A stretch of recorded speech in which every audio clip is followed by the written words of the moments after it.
श्री शिव महापुराण द्वितीय खंड तीसरे अध्याय में ब्रह्मा तथा दक्ष की वार्तालाप की कथा है, जिसमें ब्रह्मा जी ने कहा कि हे नारद, इस प्रकार मैंने शिव जी की माया के अधीन होकर तथा अहंकार के वशीभूत होकर पहले तो अपने प्रभु के साथ वैर किया, तदुपरांत कामदेव पर कृपा करके दक्ष प्रजापति से यह कहा कि हे पुत्र, तुम अपनी श्वेदका नामक पुत्री का विवाह कामदेव के साथ कर दो तो हमारा हृदय प्रसन्न होगा। मेरी इस आज्ञा को सुनकर दक्ष ने कामदेव से कहा कि हे अनंग, मेरी पुत्री को जो रति नाम से भी प्रसिद्ध है स्वीकार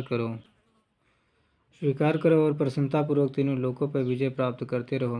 कामदेव ने भी दक्ष की यह प्रार्थना स्वीकार कर ली। तब रति के साथ कामदेव की बड़ी धूमधाम के साथ विवाह हुआ। उस समय मैंने अत्यंत प्रसन्न होकर दक्ष को अपनी बाईं ओर बिठाए। फिर पिता के समान उपदेश करते हुए भगवान सदाशिव ने मुझसे जो शब्द कहे थे उन पर विचार करते दक्ष से बोला, हे दक्ष, शिव जी योगी स्वरूप धारण कर तीनों लोकों को जीत, भोग विलास को त्याग, स्त्रीहीन हो सदैव स्वच्छ विचरण किया करते हैं।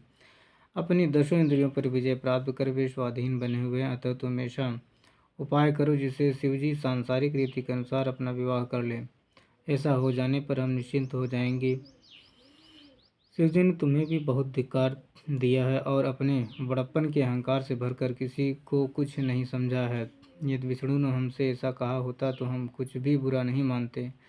शिव जी हमारे पुत्र होते हुए भी हमारे प्रति ऐसे कटु वचनों का प्रयोग करते हैं और तुमसे भी जबकि तुम उनके भाई होते हो इस प्रकार अनादर वचन कहते हैं, सो यह किसी भी हालत में उचित नहीं है। अस्तु, जब तक शिव जी किसी स्त्री से विवाह नहीं कर लेते तब तक हमारा शोक दूर नहीं होगा।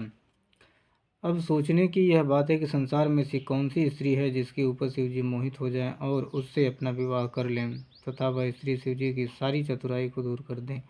यहाँ यह बात ध्यान में रखने की है कि जब कामदेव भी शिव जी को वश में नहीं कर सका तो अन्य देवता उनके समक्ष किस प्रकार ठहर सकते हैं। फिर भी यदि कामदेव कुछ प्रयत्न करे तो शायद काम बने। हे नारद, इतना कहकर मैं हंसता हुआ कामदेव के पास जा पहुंचा। उनके सुंदर स्वरूप को देखकर मुझे यह निश्चय हो गया कि कामदेव द्वारा हमारा यह काम अवश्य सिद्ध हो जाएगा। कामदेव ने मुझे आदरपूर्वक अपने पास बैठाया। फिर उसी समय मेरे श्वास से एक अत्यंत सुंदर पुरुष उत्पन्न हुआ। उसका नाम मैंने वसंत रखा। वसंत के जन्म से कामदेव की शक्ति में वृद्धि हुई। उस समय तीनों प्रकार की वायु चलने लगी तथा पक्षीगण मधुर स्वरों में चहचहाने लगे। कोकिला भी मीठे स्वरों में कूक उठी। कामदेव की उस शक्तिशाली सेना को देखकर मैंने कहा, हे मनमथ, यदि तुम अपने पराक्रम से शिव जी को वश में कर लो तो तीनों भवनों में तुम्हारी अत्यंत प्रसिद्धि होगी। अस्तु, तो मेरी आज्ञा मानकर इस प्रकार को शीघ्र संपन्न करो। मेरी इस आज्ञा को सुनकर कामदेव ने उसे अपने मस्तक पर धारण किया। तदुपरांत वह मुझे प्रणाम कर एवं अपनी सेना को साथ लेकर शिव जी के समीप चल दिए।